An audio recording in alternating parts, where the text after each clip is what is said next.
Welcome to the Crown City Podcast. I'm your host, James DePietro. This is a show that explores the people and places that make our neighborhoods our home. On this episode, I have a very special guest. Julia Bogany is a member of the Tongva tribe, the California state-recognized Native American tribe that first populated Greater Los Angeles. She serves as a tribal elder, is on their tribal council, and is also the tribe's cultural consultant. As you will hear during our conversation, education has been at the heart of her professional and personal journey. Julia was a preschool director, a middle school coordinator, and instructed child development for home daycare. She is vice president of the Keepers of Indigenous Ways, a Tongva nonprofit, president of Caravanga Springs, which are a pair of springs located on the campus of University High School in Los Angeles, a representative of California tribes on Route 66, a member of the California Native American College Board, and an elder in residence at Pitzer College. She teaches Native culture, history, and women's issues at the Claremont Colleges. Julia is also the creator of tobevisible.org, a website dedicated to bringing more attention to the Tongva tribe and especially Tongva women. Before I roll the interview, I wanted to give some background on a couple of important elements and people that Julia references. As Californians well know, the missions are a network of 21 Catholic churches that were built between 1769 and 1823 from San Diego to San Francisco. In the Los Angeles area, the San Gabriel Mission represented the fourth mission and was built in 1771 in Montebello. Following floods and an earthquake, it was moved several years later to what we now know as San Gabriel. The San Fernando Mission was built in 1797 and was the 17th mission. Toi Perino was a Tongva medicine woman who was considered to be a principal actor in a failed uprising at San Gabriel Mission in 1785. She was exiled after her trial to Mission San Carlos Borromeo, eventually marrying a Spanish soldier and having 3 children. She's often viewed as a freedom fighter, and her likeness was the inspiration for a 20 by 60 foot mural in the Boyle Heights neighborhood of Los Angeles. Eulalia Perez was a California-born cook, midwife, and eventually the keeper of the keys at San Gabriel Mission. Mexican Governor Jose Figueroa rewarded Perez as the grantee of the 14,402-acre Rancho del Rincon de San Pascual, which encompasses present-day Pasadena, South Pasadena, and San Marino. While at San Gabriel, she was in charge of industry and the education of Native Americans, and was the midwife to the Pico and Sepulveda families. Finally, Victoria Reed was a widow from a prestigious Tongva family. She married Scottish-born Hugo Reed in 1837. Hugo would go on to write a series of letters to the Los Angeles Star, the first newspaper in Los Angeles, which ran from 1851 to 1879. The letters describe the indigenous people who lived in the Los Angeles area and are seen as a tremendous contribution to our understanding of the Tongva tribe both before and during the mission period.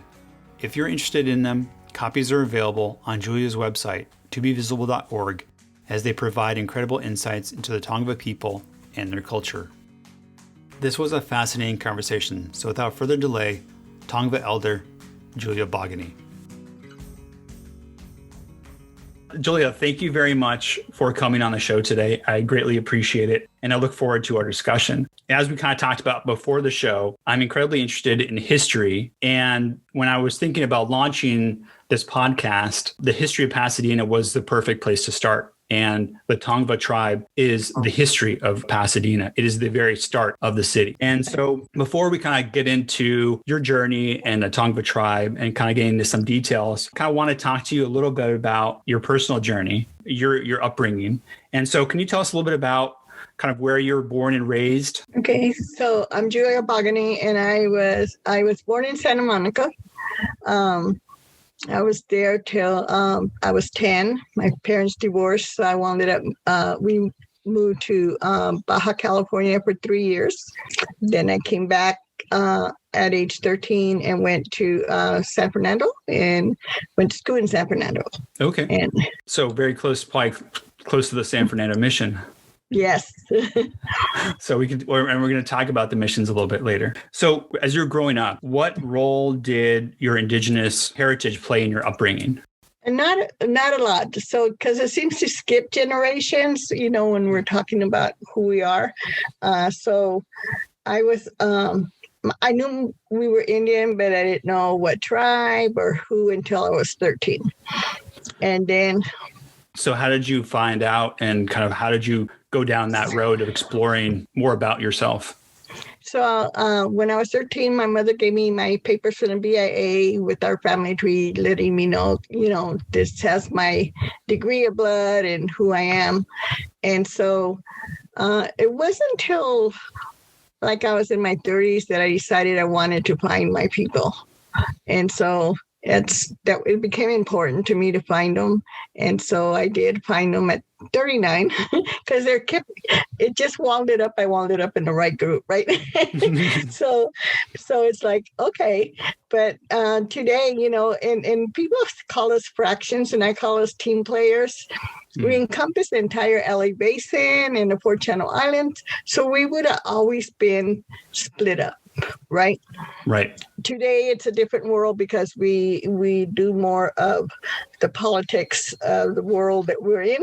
So it's a dog eat dog program versus the way we lived in a traditional way.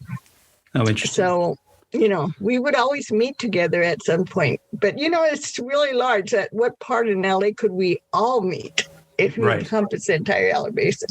No, it's a very good point. Mm-hmm.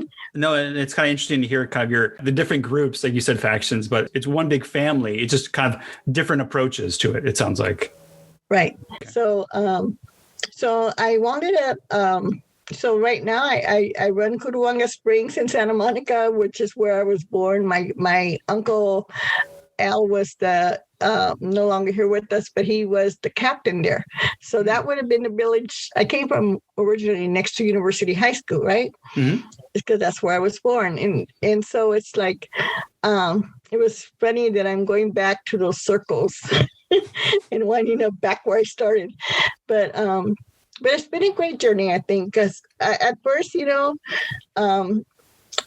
stuff that I read, because there were not nowhere in history, for one. And so for years, for at least 40 years, I just taught, what I knew. I started off with just the culture, the history of our tribe.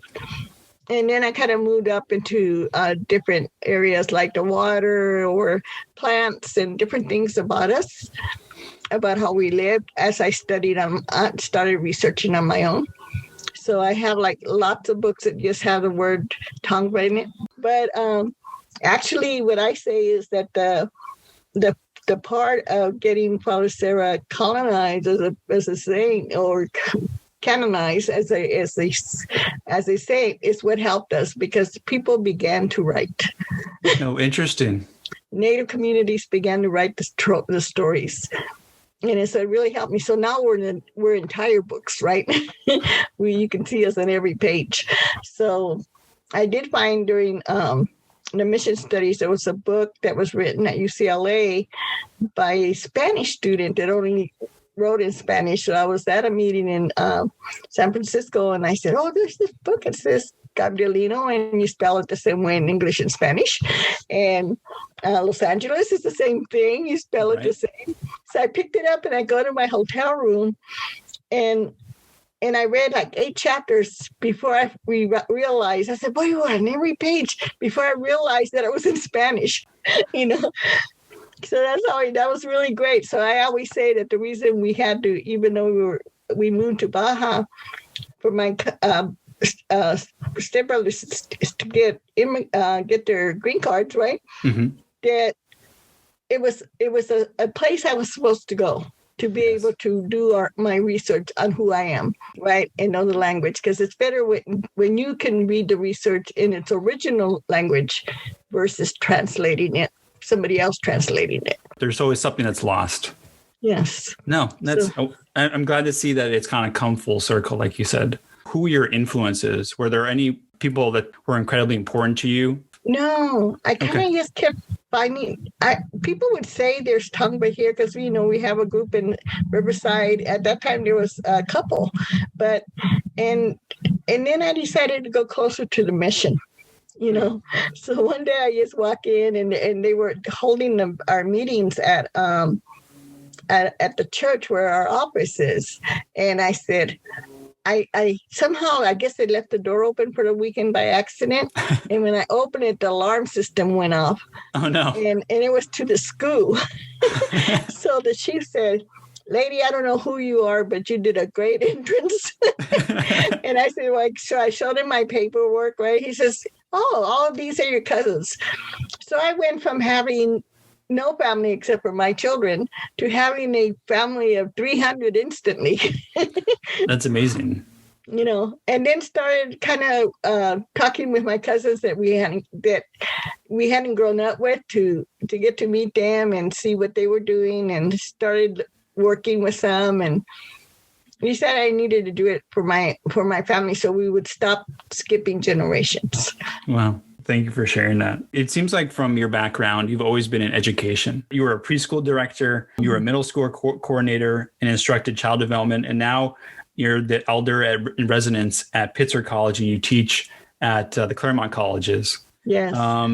So how did you choose education, and then how does education kind of influence how you approach your heritage?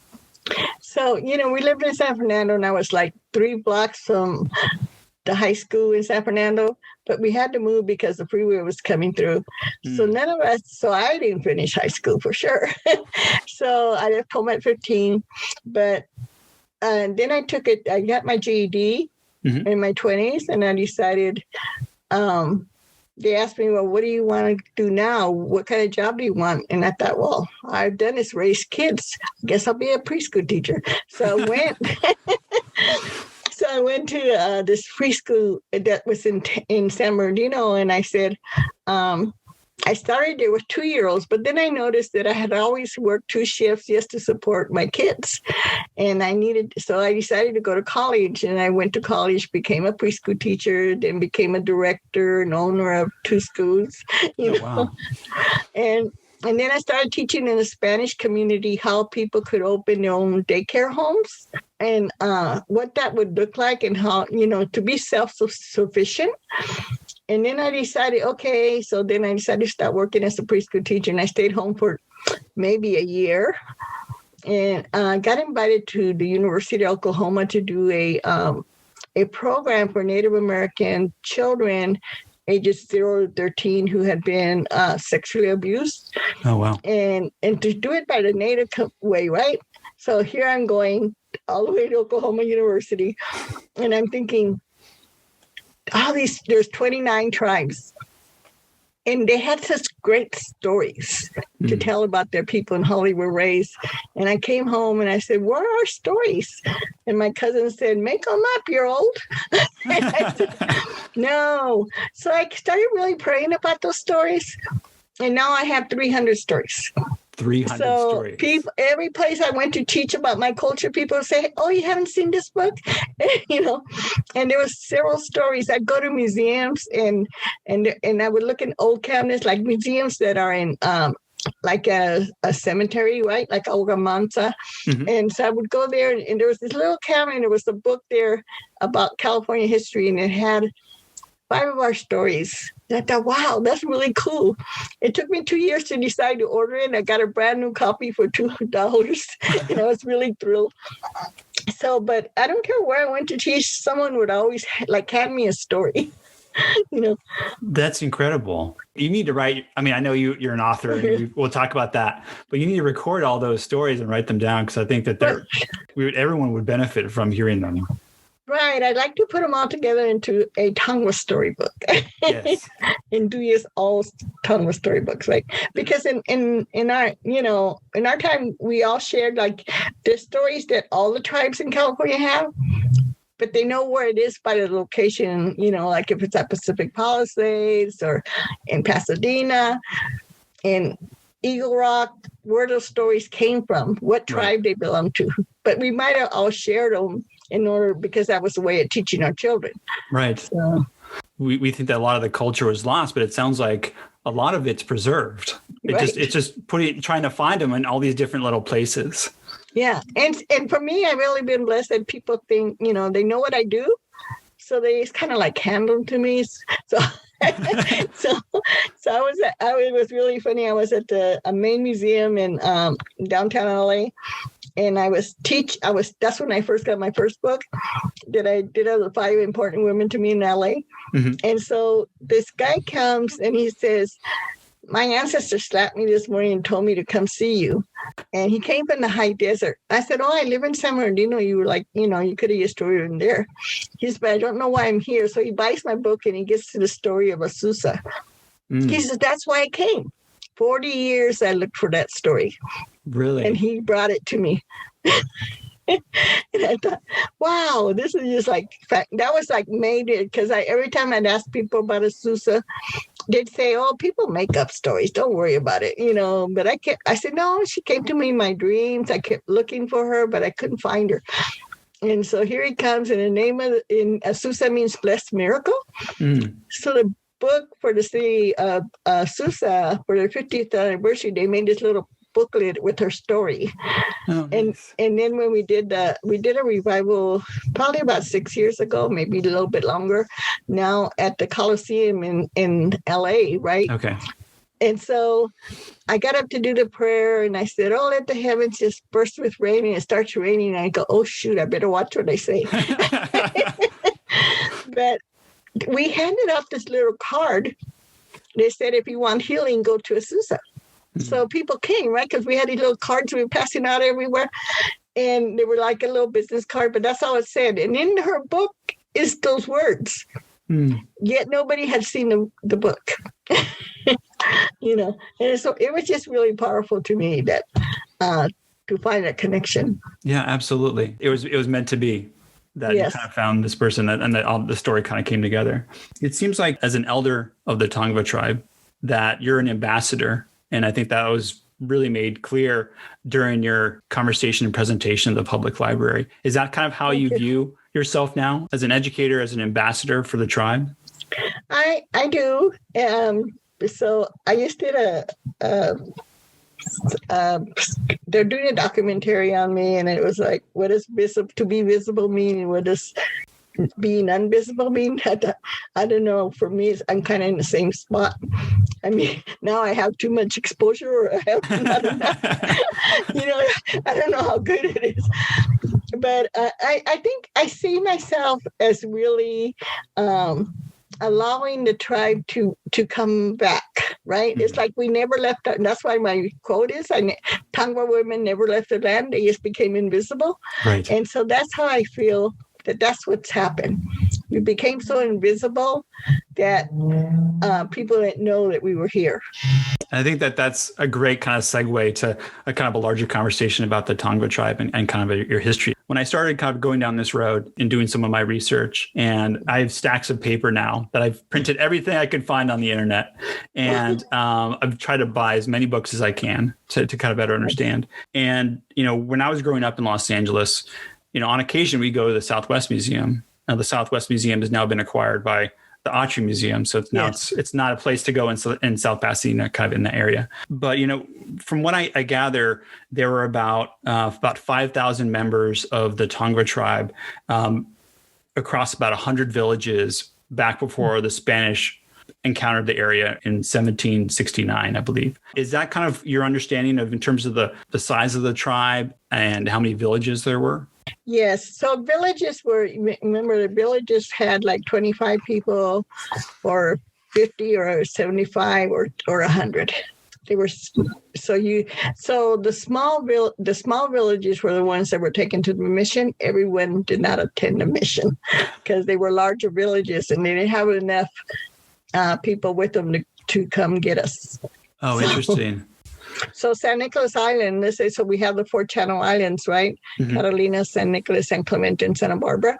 Mm-hmm. And there was no contact during that part of history at San Nicolas. They've only found like 10 beads. So that means there was no contact there. Oh, interesting. Until after the missions, When you look at the different villages, and like you said, it could range from 25 to 75 to 100 people. How different were the villages, across the tribal land, which is the LA Basin? It's about 2,500 miles, I think is kind of the estimate. How different was the village Hahamanga if I'm pronouncing that correctly. Hahamanga. In Pasadena, obviously the inland versus the coastal is different. But yes. I mean, how different were the tribes in Pasadena versus Tujunga or Pasadena and Azusa? It depends on the environment, right? The kind of water that we had there. So like, in Pasadena, we had the Arroyo Seco. And I always question, is that the beginning or the end of the Arroyo Seco? Because I teach for Arroyo Seco, right? Which, depends what side of you're on. Yeah, it's true. Yeah. So, but then there was the ocean people, right? And then there was the people that were out in the islands. Their life was totally different than the people on the shore. Sure. Right? And then we have the mountain people, right? So there's like the history was shared with each other. It's just what we weren't that different, but we had different dialects of our language. Because we're and probably because we had a different plants, so we're trading even with each other, right? Oh, interesting. Because there's always this question about war. I said, why? We were all family, And today there's about 3,000 of us. So my son lives in Texas. So I say we're just scattered further out. No, it's really interesting to hear about the differences in the villages. Obviously, makes sense that primarily fishing villages would be different than, mountain, obviously. But it sounds like culture was the same, but the language is slightly different, and also kind of the food sources. Yeah, what you're eating. Or what you're eating. Yeah, what are you going to be taking? And what is people across the island are going to have a lot of, in the islands are going to have a lot of fish, but are they going to bring that fish all the way in a canoe to the mainland? No, right. People have to go visit them. Right? It's kind of like when we visit the Shumash. They had like maybe at Satwiwa, which is in Newberry Springs, right? Mm-hmm. We wanted to go fish there. So you couldn't fish unless you won the dance while the chiefs were working, right? And planning the calendar for the next year. So then you dance, and if you didn't win the dances, then you waited till the next morning, or you could fish that day. But if you lost, then you had to spend the night. So it wasn't a war, it was just a way to, And so even oaks, so the oaks only give every 2 years, and acorns was our main staple. So there's going to be years that everybody's oaks aren't giving or not enough for that family. So people could come and your oak trees on your territory. So I'll say like the botanical gardens in Claremont, they would have so many marked that were for Tongva only. But if you came from the Shumash or from the Serrano, you could come take whatever you wanted from the other ones, as long there wasn't no problem with it until you came and took from their tree, right? Oh, from the ones that are marked. That's enough to feed that village. Wow, I had no concept of that. And that's incredible in terms of the ability to share, but also you need enough to provide for your own tribe and your own people. Right. It was a shared environment. You were sharing trees, even if they weren't, your own. You were sharing them with other tribes. You all had a collective idea of what the importance of the trees were, and that it meant something to everyone. Right. So men in those years kind of were like, you never said, "Oh, hi, I'm John," right? You would have a tattoo of your village, so they would know if you were coming from Mambaldi, Jawat, right? If you were coming from there, you had the picture of Mambaldi on your tattoo on your chest, so they knew where you were coming from.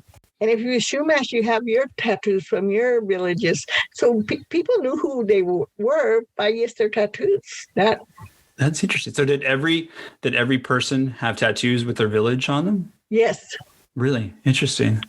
As you kind of look and explore that, are there any illustrations of those tattoos? I mean, do you know? No, I did buy a book on tattoos, and so like women had like so it shows like it does show images of women having different tattoos, So we say, it said, if they were got into puberty, or they were a married woman, or they were a widow, they changed their tattoos on their chin so that people in the villages that came would know if the women were available or not, right? Tickle, they have one for corner girls because they said her tattoo is meant I'm available. You mentioned, I think on your website, we'll talk about your website later, but Okay. you have a map of the villages, the known villages. Yes. And I think you mentioned during your conversation at the public library, the map is a living document that Right. it's constantly changing. How have you discovered new villages to put on the map? I mean, what's that process like in terms of the history and then the research that goes into identifying what these places were and their significance? So, there's a lot of information on names out there for the village. Some of them have like 10 names because it depended what other tribe called that village. Okay. And we have to find ours. But also that the villages on the map, when I show the blue lines, which are waters, that our villages aren't just like we're living next to each other, right? We're living along the rivers and the arroyos and the springs. So it's showing you that we weren't all cluttered into one place, right? It was pretty, it's like going to Oklahoma, their house is here and then miles away is the next one. Right. So like you said, that the map is always evolving. Is that as a result of if possible, like excavation or development that they uncover something? Right. That might, and how do we determine, in today's world, the biggest problem is how do we determine whose land it is, right? Right. Did people come work here? So we say like Santos Manuel from the Serrano, which was a chief there, was actually born in Catalina. While were his parents visiting? Because they talk a lot about visiting us, right? And us visiting them. But does he claim Catalina? No, because he was just born there. And it's just the same thing for us, right? So women left to be, when they got married, they went to the men's village. So I talk about Victoria Reed. She was going to marry a Serrano, but she couldn't because she was to become chief. So interesting. And the Serrano had a story about the man with the broken heart, and we had a story about the woman with the broken heart, right? And I think this would be a good time to kind of segue in terms of the first contact that was made with the Spanish and the influence of the Spanish and the missions. The first mission in Southern California, well, in the Los Angeles area, was the San Gabriel. Right. And it was established in 1771, then moved from Whittier to its current place. The objectives of the mission were to obviously spread Spanish culture, but also was to convert the indigenous people to Catholicism. Right. How did the Tongva culture and its religion kind of survive during that tumultuous time? So we have the Book of Shinishiniks, and I don't call that our religion. A lot of people called it our religion. I think Shinishiniks was a great leader, and he led the people. But when contact came, he went underwater. So I guess that's not a religion, right? So the first mission, which is called a Misión Vieja, was in Whittier on the San Gabriel River, right? San Gabriel River, we kept making fun of them. They built it like 5 times, right? Because it kept flooding. And then the earthquake came and took it. So then by then we have Father Crispy here, and he's traveling to looking for a place to put the Mission San Gabriel to do a new one, right? So he stops at Curuaga Springs in Santa Monica. And he thinks about that's where he wants it because we have water, you have fresh water, and then you're a few blocks away from the ocean. That'd be the gorgeous place to put it, right? Right. But he kind of keeps going. He doesn't remember to come back because he's, kind of checking out the what's around. And I guess he saw the mountains and he thought they were prettier than just being around the ocean. So he winds up in San Gabriel. And so the mission winds up in a city of San Gabriel, but the land of the mission, you have to understand, goes all the way to Cerritos in its time, and to Dominguez Hills. That's all part of the mission property, right? So when we found 2 years ago people that were buried under the railroad tracks, people say, how did they get there? Well, that was part of the land. Right. It wasn't always cemented, and they were already there. So it's kind of so when we see I don't know if they actually, people kind of, there wasn't no sign saying, okay, if you want a job, you can come here. So I have diaries of children that kind of, a lot of them wanted to get out of there. And then there's those people that wanted to stay, right? That was okay. So, and that happens in any type of, forced thing. People can be comfortable with it, and people can just want to get out and be free.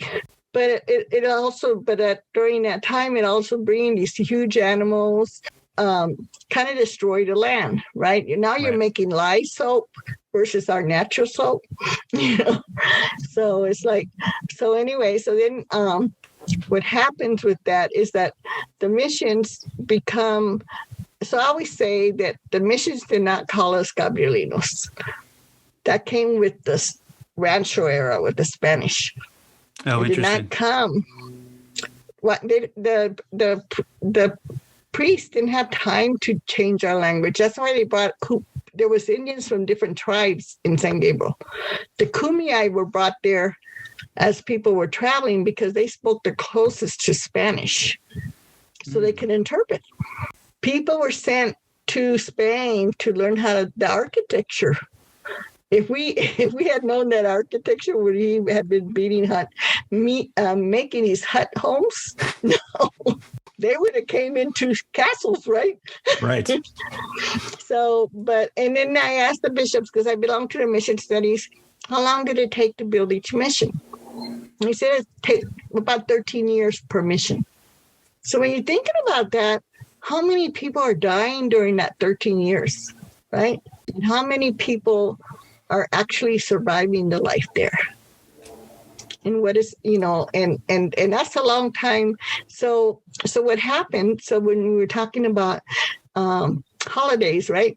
Mm-hmm. So, this Monday is the equinox, right?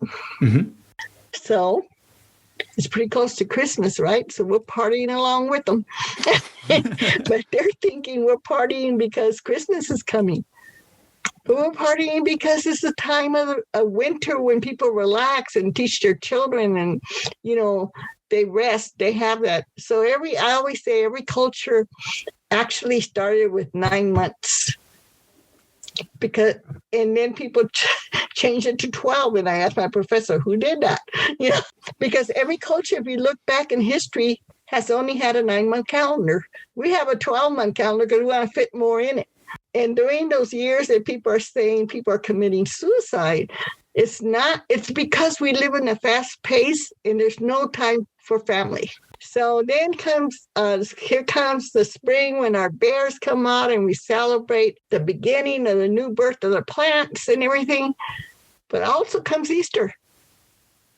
So we still have the priest fool that we're really trusting what they're thinking, what they're trying to tell us, right? And I think that's the best way to put it, that, it would make sense, right? They're not talking to us. They're just seeing us party at the same time. The calendars overlapped and the celebrations overlapped. They weren't exclusive. You weren't celebrating Christmas, but you were celebrating the winter solstice. You weren't celebrating Easter. You were celebrating other holidays.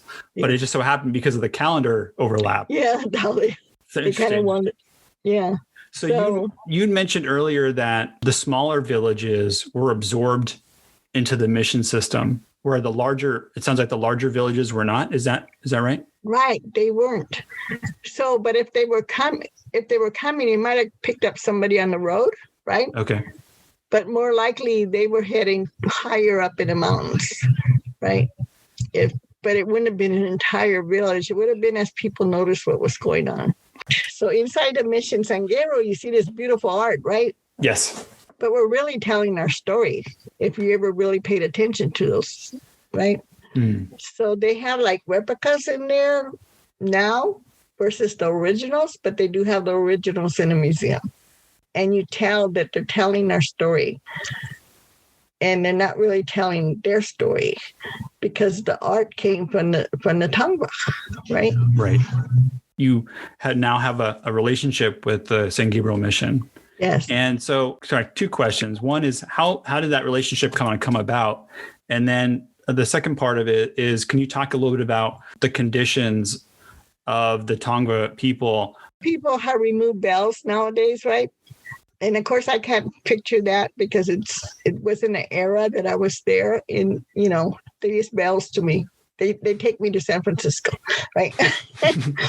But that there was that regiment inside in the diaries that the children, they knew they had to get up when the first bell rang, and you had to pray and get up and go start work, right? You got to eat something. Then there's another bell for you to take a rest. And there's another bell to go back to the church again before you go finish the job, and then you go to dinner. But they live by those bells, right?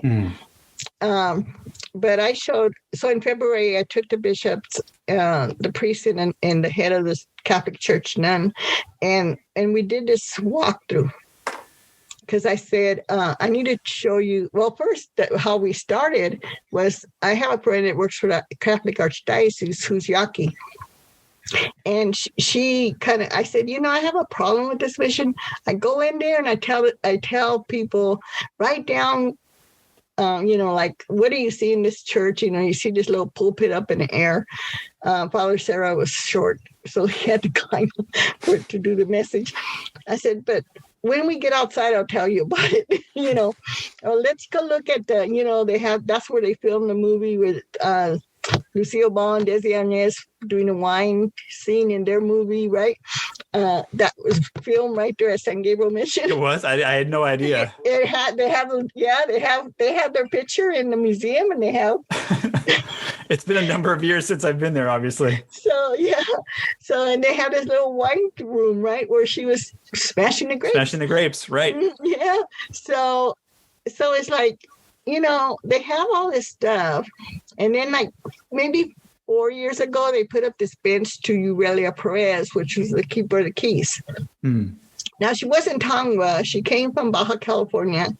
She had worked at San Diego for years, and then comes to San Gabriel Mission, to the new mission, right? And she's the keeper of the keys. So I could say to like a fourth grader, I would say, she kept the keys to the dorms for the girls because they're separated, right? So the girls get hurt. To the adults, I can say, our children are raped there, and nobody could let them in but her. So I teach this class every other year with Drew University, right?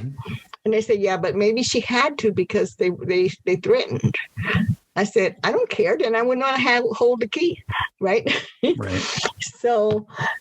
And then, then there's the kitchen. And in the kitchen, a couple of years ago, I bought this coloring book at Huntington Library because they were doing the mission program there. And, they had all of this exhibit on the missions. And I bought this coloring book, and I didn't even notice it there. I just knew it was a coloring book. So I got home. There's a picture of women being shackled on the floor with chains. And they have them tied down to the floor, right? Those chains holding their legs. And they're older women. So before I did my presentation, I said, I colored the pictures really nice. I can color. But there's a young girl. There's two older women on the floor shackled with chains so they don't run away, it says. But the young girl is just on her knees. She doesn't have a top on. She has her tattoo that she's, already gone through a puberty ceremony. Does she not run as fast as the older women? Or is this so you can come take her whenever you want? And I just left that question with them, right? And why would they put a picture like this in a coloring book? For children to color today, right? So it's like, in their story, there was the story I heard about I had heard it for years and years. People would tell the story about this. This guy his wife was getting raped, and he went to get the soldier, and his head was chopped up and was left on a stick in the mission, right outside the mission, so people would know what would happen if they interfered. I said, and then I named my oldest great granddaughter. I named her Cactus Flower. And my granddaughter said, "Why did you name her that?" I said, she's cute, but she's a little prickly. She has to have the last word. Then I bought this book at a thrift store so I could cut up the cactus, and put it in a photo album. And there was that story. Good thing I didn't start cutting the book first. I just went through the pages, and there was that story. So it just kind of showed up, right? And I was like, wow, I've heard this story forever and ever, but now I found it. So then, I want to cut the book. But it's like, so when I first started with the mission, there was this sign that came when you went out the gift shop, and it said the Spanish came. Now remember that the Spanish took the missions from the church, right, and turned them into forts. But it said the Spanish came. Well, Mexico came because Spain was already there. Mexico comes and comes with these beautiful horses, but they deal with the Redskins. So my question it took me 3 different priests there before I got it out. I said, why would you put that there? You bring 4th graders here, and a lot of them are Tongva. Why would they say I'm a Tongva Indian if you have their names as Redskins? Why not put our names? And then outside, it's still there, but it's going to move. It says that when the Jesuits came, they had to deal with the pagans. And I said, did you ask us what we believed in? So the way I approached the bishop, I said, I serve the Most High God. Who is it you serve? And he said, why? I said, because this is the first sign of profiling in California, that you call us a pagan. Interesting. Yeah. And he said, okay, so what is it you want? I said, I want to tell the truth inside the mission. So they said, okay. So then I had a friend that teaches at Cerritos College, and he brings this class every year to my going through the mission, because they do California history, right? Mm-hmm. And he says, well, what they asked me, what do you think about Father Sarah becoming a saint? And he says, go ahead and tell him, but do it fast before God strikes us dead. And I said, which God's going to strike me dead? He says, just tell him the story. So I said, well, Catholic Church has always had saints. They did not have a saint for murderers and rapists, and now they do. Mm.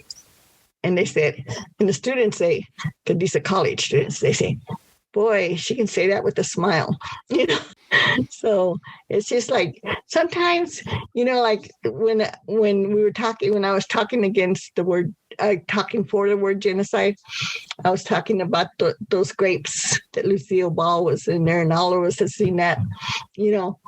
I said, that San Gabriel had the best wine, that it sold all over the United States because it was the best wine.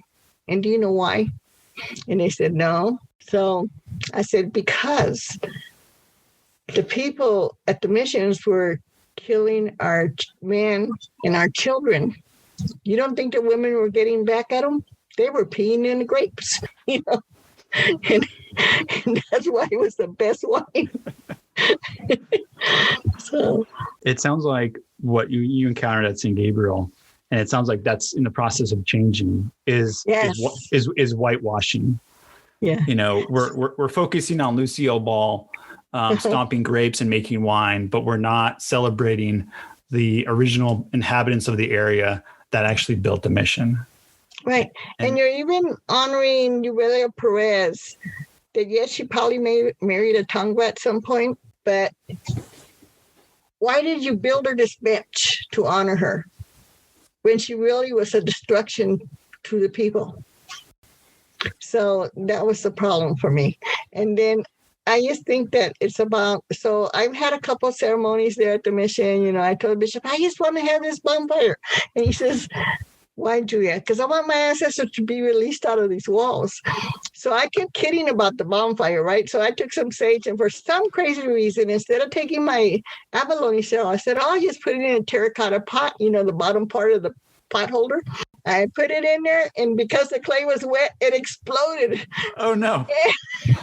And I said, "Whoops, there I go saying." So, so we laughed, but then I made everybody a necklace, and I don't even know what that ceremony looks like. I just wanted to pray to allow my ancestors to leave the walls, and if people want to continue as Tongva, continue to go to church there. They don't go there because our ancestors died there, but they go there because that's where they want to serve. Right. And I don't have a problem with that. I just don't want, I said, I was raised Catholic, and I think I was maybe like 24 when I changed, but that was only because I didn't want somebody to tell me about God. I wanted to walk with God. And that was the only difference. It wasn't because I had something against the religion. But I said, of course, in Catholic school, I went to Catholic school for 3 years. And what happened is that we didn't learn about the missions. We learned about the Crusades and their battles. Right. But we never learned about the missions. I'm 40 now. The missions were, I went to Catholic school, and the missions were a big part of our fourth grade education, which is, very common. We all chose missions, and we had to build missions, models of missions, but we don't understand the complexity of the history of the missions. And I hope that continues to change. Right. So February, the mission studies is coming to San Gabriel. I've been going for 17 years, and I'm going to they're going to have a tour of going to 4 missions and to hear the stories of the people. So I'm not trying to like traumatize children, but I'm going to say, here's the yucca that we use for soap, right? The lye and the cement to make it in is what destroyed our people, right? Why would we bring that here? So we weren't in need of that because we had soap, right? We had. So, and then the olives that promoted all the olive oil for everywhere, these trees that were not natural to this land, everything around there was about making money, right?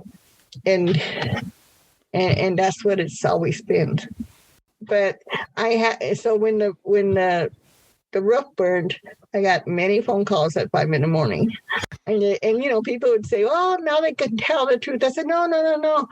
We've been talking for 8 years now. Right. We are really working together.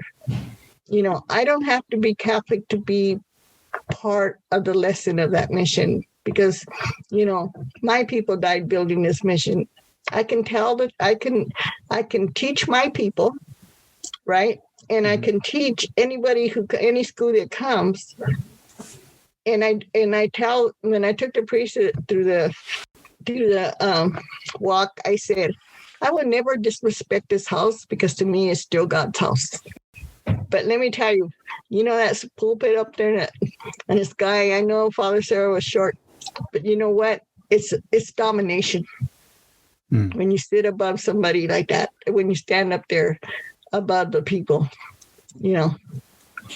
because it would have been just as easy to sit down with them and talk with them. Right. And I think you phrased it really well in terms of why you no longer practice Catholicism and that you respect them. You wanted to walk not with them, but alongside them. Yes. And I think that's really kind of an important image to think about. Your website, which is tobevisible.org.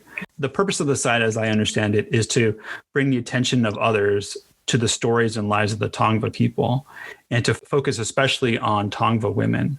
Can you tell me a little bit more about that site and kind of your purpose behind it? And then, as a teacher of women's studies, you've written a book, Tongva Women Inspiring the Future. And can you talk a little bit about the book, obviously, but also maybe how the experience of the Tongva women was different than the experience of the Tongva men?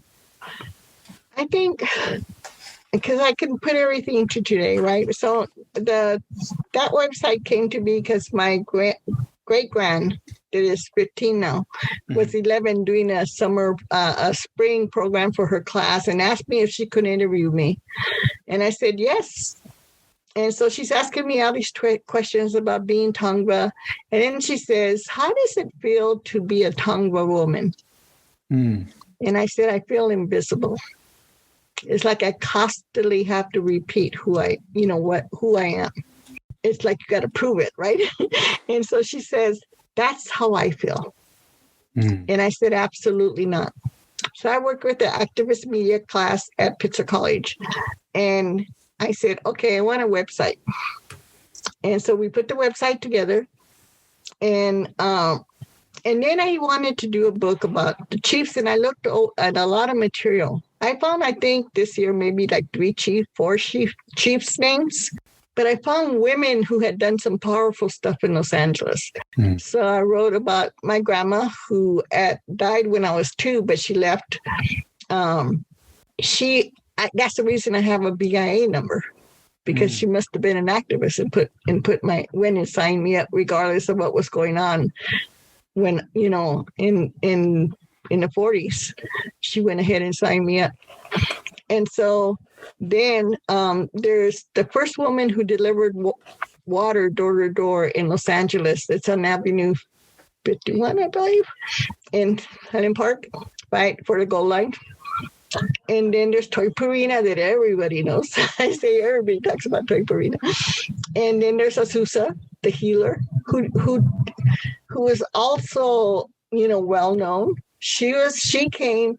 The only reason I found her was because when Reverend Seymour brought the Pentecostal movement to Los Angeles, in his books, in all the books that people wrote about him, is a line saying the Tongva already had a healer.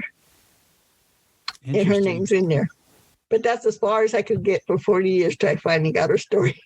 And then there's the first woman chief, and I call her Victoria Reed, is the woman with the first prenup. She tells Hugo, I will marry you if you keep my tribe alive. So he writes those 21 letters to the Star newspaper that are in my website.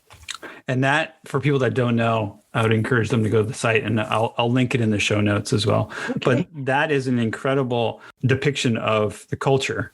And that really kind of set a lot of the standard of what we understand about the Tongva tribe today because of those letters. Right. Those letters. And there's a place, it's an insurance company in Los Angeles that has tapes from the Rancho era. Remember when we used to listen to the stories on the radio before TV? Right. They have stories. Really? Yes. From the radio station, and they're talking, these people are talking to each other. The great part is that, number one, the stories are true, and you get the names of the people that participated in it. I think it's Occidental. So, but I'll check it. Yeah, they have a whole series of tapes, and you can download them, and it's just like listening to the story on the radio. Like it was a radio show. So it starts off like they did in a radio, because I did remember those radio stories. Interesting.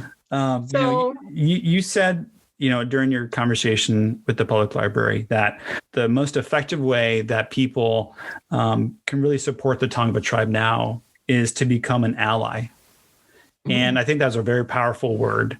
And so I kind of wanted to ask you what you think being an ally of the Tongva tribe is today, and how can we, as people that aren't members of the tribe, but benefit from the history and the culture of the tribe, how do you see us being allies, and how can we support your work to explore and to preserve your heritage?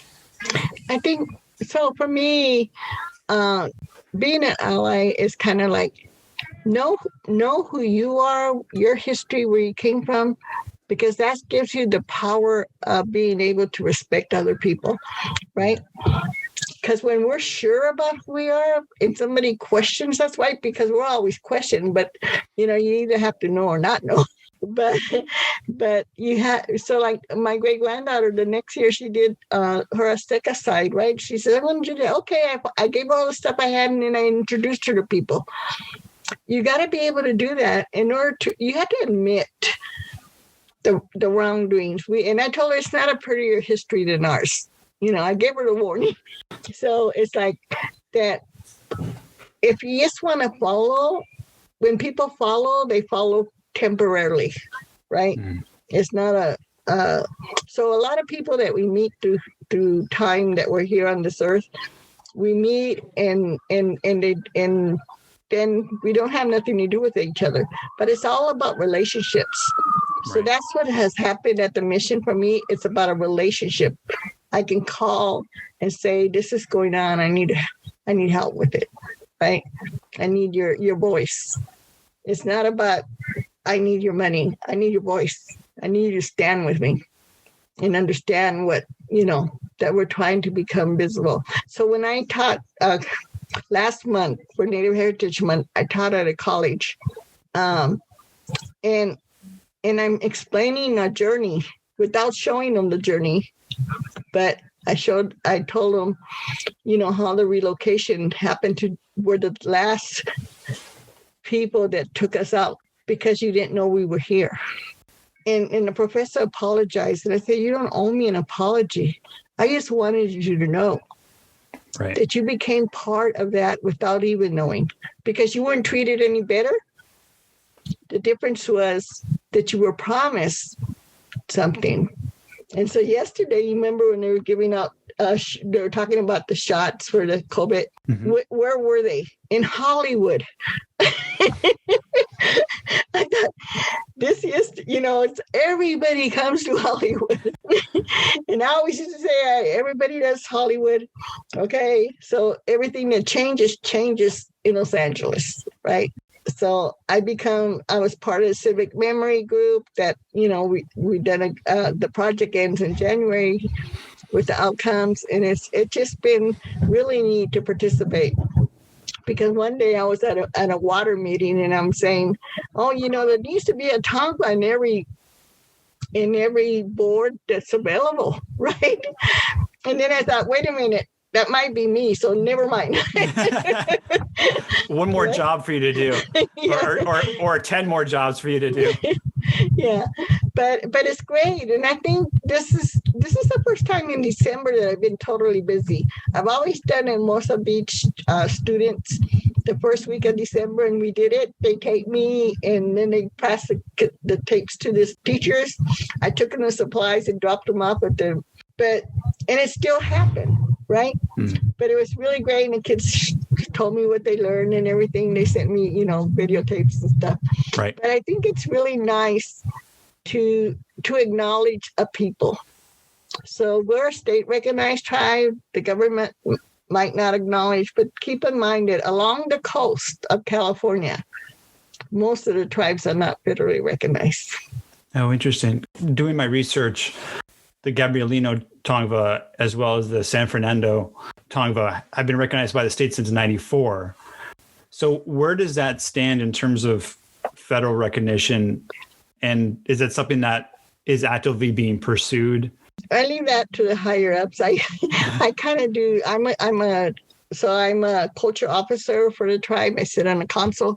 But so what I did was unite all the rest of the groups and say, let's do this work together.